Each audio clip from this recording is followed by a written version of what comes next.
let's talk about you and your books. Sure. And your writing and everything. I mean, you've made it very clear that this is kind of just like a hobby for you, but you do take it very seriously, and you do work in a professional manner. So, is that something that you've always is that inherent in you, or do you feel like that was something that you wanted to set out for right away? I think it's a little bit of both, honestly. I realized very early in taking this journey that I was never going to be able to do this full time at that point in my life. Right. And I didn't really want to because I was really happy with my life. Like a lot of times when you talk to some people, and I'm generalizing here, but it's usually like those young, fresh faces that Yeah. are just coming out. They're in university and college, or they're just fresh out of high school or something, and they are like, I'm just working this job until I can get to writing full time. I was way past that point. Like Yeah. I had established myself. I had my friends at work, and I've got my family at home, and I love all of those things. And I wanted to indulge my passions, but do it in a reasonable manner. And I've been accused a number of times, and I don't think it's completely off base from people who are saying, "Oh, you're just saying that just in case it doesn't work out," Right. or it's a shtick. Like it's all just part of your persona. And like they can believe that if they want, but at this point in my life, it's true. But I'm also open to the fact that it could change. Yeah. And so I set out with those kind of realistic goals in mind, and I've always been kind of a realistic goal setter because for me, it's not about making that pie in the sky goal. It's about making a reasonable one, achieving it, and then making another one and taking those baby steps. And then I think that that's a more effective way for me personally to make it to those levels, and that's what I've been doing so far. So, how did Death Dresses Poorly come about then? What sparked the influence to write a book? It was two things. The first thing was the actual first chapter of the book was something that happened to me, almost word for word.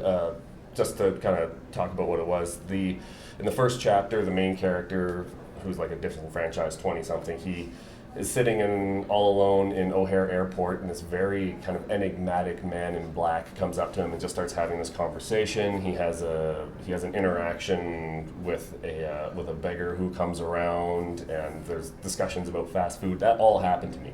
That right down to the man, the way that I describe him in the book.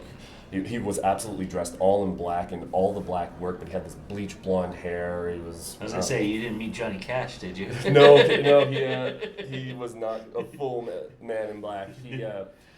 But he was really nice, and he just came and sat down next to me, and we had conversations about fast food, and went into a bit more detail about the book. But it was such a unique encounter, right down to like when I went to go get on the plane and he leaves. I'm like, "You're not even on this plane?" He's like, "No, I just like hanging out, talking to people. I got time to kill." And it's just like, okay. I mean, like 20-year-old me is just like, man, that guy's really weird. Now, like 40-year-old me is just like, that guy's like really weird for a totally different reason. But at the time, it was great. The second thing was that I had already written my epic fantasy Catching Hell, and I had lived in that world for about 5 years from the time it took to write it, edit it, get it to a point where I liked it. And by the time I was done, I was just sick of living in that world. I love those characters. I love what I was able to do with it. I think I achieved what I set out to do. But I needed to wipe my brain. I needed to go completely the opposite direction. And Death Dresses Poorly was it. Because I wrote Death Dresses Poorly from beginning to end, plus the editing in 6 weeks. Nice. So it's not a terribly long book. It's only 44,000 words. But it was exactly what I needed, and I've never had my fingers move so fast. The idea was at me. I knew I'm a pure pantser, so I knew that I had that beginning scene. I had that written for quite some time because I wanted to make sure it stayed fresh. But I knew where I wanted to go. I knew what the ending was going to be like, and then it was a very, very short journey for me, and to the point where like my fingers hurt, and I was really inspired for it. And that was exactly what I needed, and I got through that. And then shortly after that, I was able to get both of them, both Catching Hell and Death Dresses Poorly, picked up and released and get them out into the world. Nice. So you kind of described how you're a lot like Ethan, but what are some of the things that are different about him that you wrote in there that you thought, I want to, complete the arc of this character a little bit? There is not a lot that's different, I would say. the main thing is my mother is still alive, and she's my hero, and I love her. She raised me from my parents separated when I was 10, so she was a single mom with 2 kids, and all of the trappings that come with that, just all the struggles that you go through and all the hardships and all the great times, that was her. Nice. So I kind of feel bad even yesterday because she was watching yesterday, and she's like, oh, you got to tell me more of the story about what happened. The story I just told you about Chicago. I'm just like, well, if you read the book, Mom, and because I mean, bless her, she's going to buy them one way or another. I don't know if she's reading them. But maybe a good thing. Yeah, I'm like, it's verbatim. It's all right there, except you're still alive, and I love you, Mom. But after that, I started to think that after inhabiting these other characters that are nothing like me in Catching Hell, after inhabiting those, I needed to write me. Now, I was much older. I was not 20 years old when I originally wrote that, but I was about 19 or 20 when that situation happened to me. And I really believe that is how I would have reacted, that is how I'd talk, that is how I'd be if that situation, which is, and it's not spoiling anything to say, in the second chapter is a plane crash and he survives it, and how that all kind of comes about. I would deal with those things in the same way because I come from a very loving family, but also it was a hard time with a single mom, and there is that just inherent level of sarcasm and sass in me, and there always will be, and I'm proud of it. I wear it on my heart, and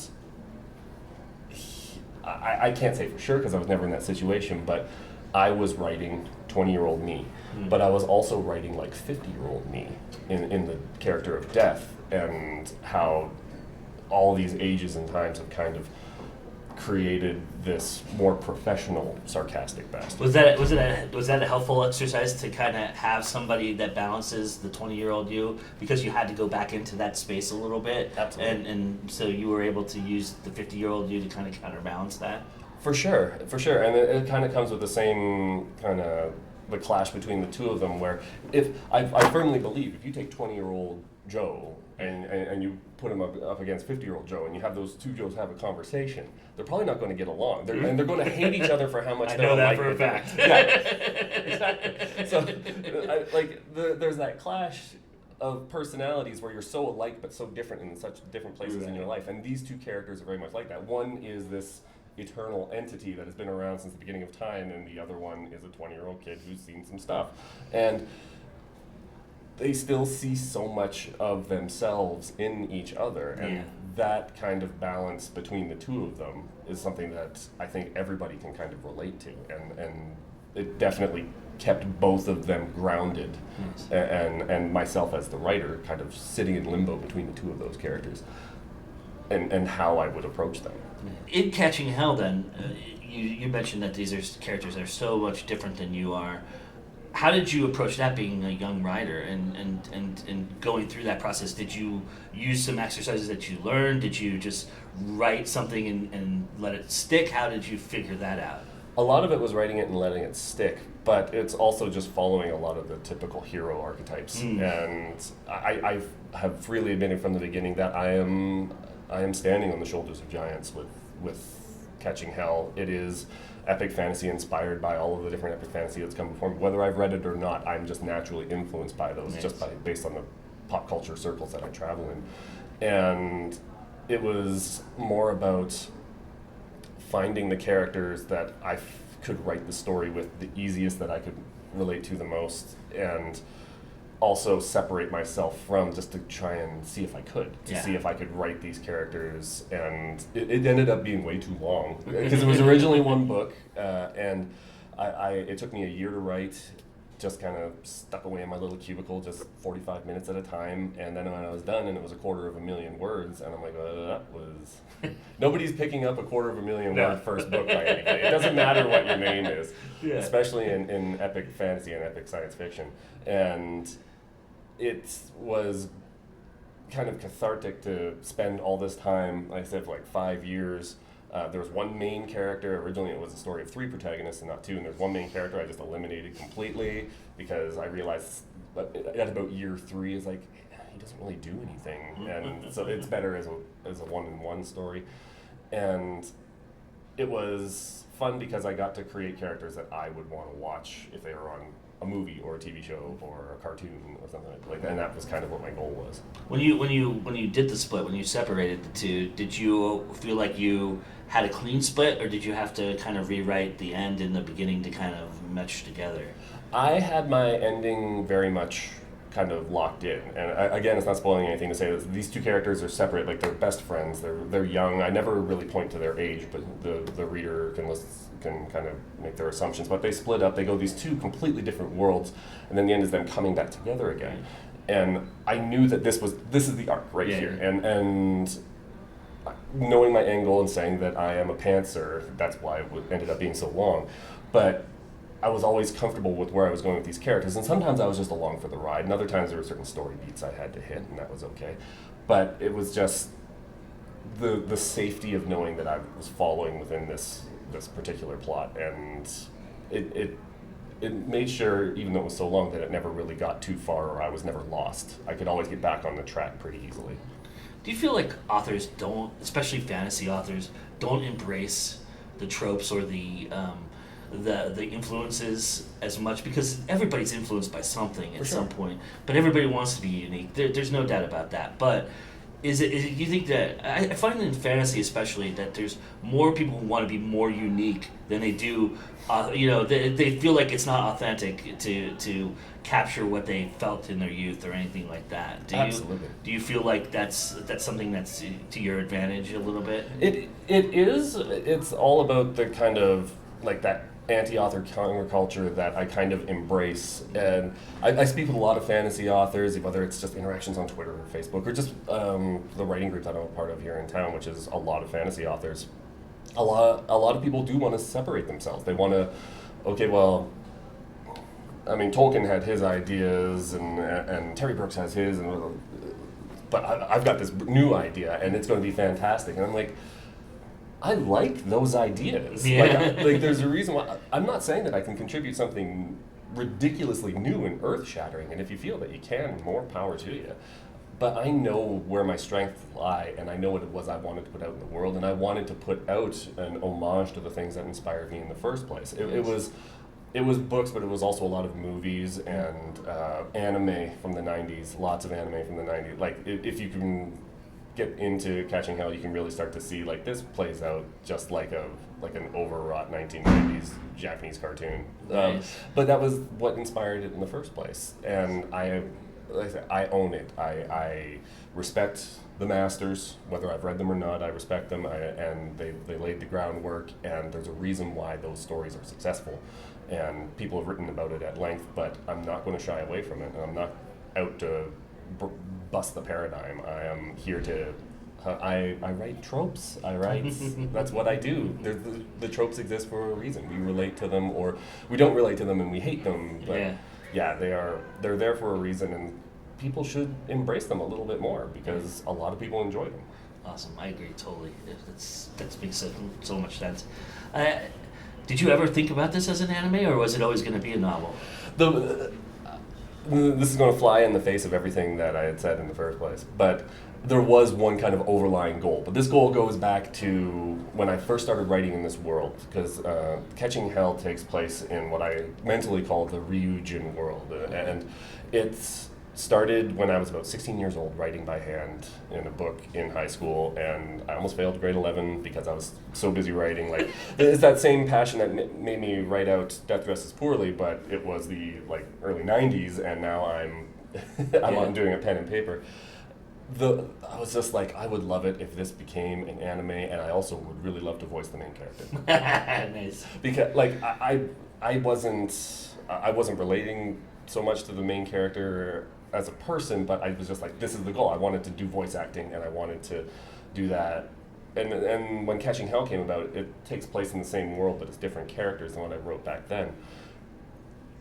The goal sort of changed, but I kept that in my heart. So I intended it to be a book, to answer your question, but it comes from a place where I wanted it to be originally. I wanted it to be a anime or a movie. I wanted it to be media of some kind, as opposed to a book being held in your hands. Nice. So, what for you? What do you like about the world building process? What was something that you enjoyed that you didn't expect to enjoy? I didn't realize how much of escapism it is, a vacation in your own head. Nice. And the I'm not going to say that the mid '90s and the early '90s were hard for me. My parents have been separated for years at that point, but I mean, I wasn't popular in school, but I wasn't unpopular. I think Gil Grissom on CSI said it once that he was a ghost, and I was a ghost. You might remember me, you might not. It's just like I didn't offend anybody, but I didn't break. I didn't break any barriers, and it was just like that guy's going places. It wasn't me, but I wanted to be right. I wanted to. It's not just be popular, but I wanted to be somebody who could make an impact and you could remember. And writing characters like that, even if it wasn't me, and losing myself in this fantasy world was a big part of it. And that was surprising how much I really enjoyed it and how much I embraced it. Like sometimes when something was going hard at school or hard at home, and I would just write, and you'd like hear about like writers losing themselves in your work, but when you're a teenager, you don't understand that, right? Like the world is still so new, and you're still coming into your own. Yeah. Now I fully understand it, and I love it. But back then, I was just like, it's weird. Like I would write, or I'd have a great session of writing for a couple of hours, and I'd wake up and I'd look around, and it's almost like waking up from a nap, where it's just like, how much time has passed? Like, like you feel weird. Like there's a different kind of feeling in your body once you've really been in the zone for a little while. You have to kind of shake off the cobwebs and be like, oh, this is the world I live in. When you feel that for the first time, you feel like there's no going back. You're always going to feel like that. I think so. I wish I could honestly say. I remember times that it was a lot like that, but I don't remember like the first time when I was like, oh my God, this is what I've been missing in my life. But I wasn't afraid of it, I'll say that, and I was happy to go back whenever I got in that mind space again, and I still am to this day. Nice, that's awesome. So, given your story, I don't think I'm spoiling anything, but Ethan is confronted with the opportunity to become death. Yes. And he has to make a choice. And knowing that there's consequences behind that action, and you rapidly admitting that you're much like Ethan, do you feel like you would have made the same choice that he did? Do you feel like you would have thought about it a little bit more? I feel like I would have made the same choice. Yeah. I feel like it was a very organic choice when you. Are you comfortable with that? I am. I am, and it's the kind of thing that I think I would say, without giving away the ending, I am satisfied with that ending because it is an ending that I would have given for myself. If that was an option and I had the ability to do so, I was totally comfortable with the end. I wasn't writing something that I thought was untrue to myself or the character. Nice. Authenticity. Right? Yes, exactly. And it comes through. The reader knows when authenticity comes through. Even if the author's writing a character that they're nothing like, you have to be authentic to that character. It was really easy with Ethan because he's me. He's just a through the looking glass version of me. So it wasn't that hard, which is also what made it so easy to write. Mm-hmm. I think I've asked you this question before, but I'm going to ask it again because why not? We're here. What do you love about being indie? The freedom. I think it's probably the same kind of answer that a lot of people are going to give you, but I can march to the beat of my own drum, and especially for myself when I'm doing this as a serious hobby, right? Like I say, I'm still professional, but I'm not spitting in the face of the people who are really trying to make it. I wish them all the best, but I'm not that person. But if you start to get into everything outside of it, if you start to go to all the big publishers and all the agents and everything and going down that route, you no longer march to your own drum anymore unless you are so ridiculously successful that nobody cares. Mm-hmm. And we can count those people on our fingers and toes in this world right now, right? Absolutely. So I'm not aspiring to that. So it's the flexibility. It's the freedom, and there are so many great people and great connections, and when I get to the point where I have to do something, be it editing, or if I do need beta readers or anything like that, or if I've got to get it out there, that's when I can go and I can reach, and I don't have to be beholden to anybody's schedule. Nice. So tell me, what does every Mark Watson story have to have? Every Mark Watson story has to have a main character who kind of straddles the line between good and evil. Yes, realistic characters. I mean, in one way, there's the tropes of there's the good guy and the bad guy, Sure. and as I said, I embrace those tropes. But for everything that I've written so far, the main character is shades of gray because you and I are shades of gray. Everybody around us is shades of gray, and we know which way we want them to go, and sometimes they're going to travel in a direction where even if we really like them, we're like, don't do that, no, that.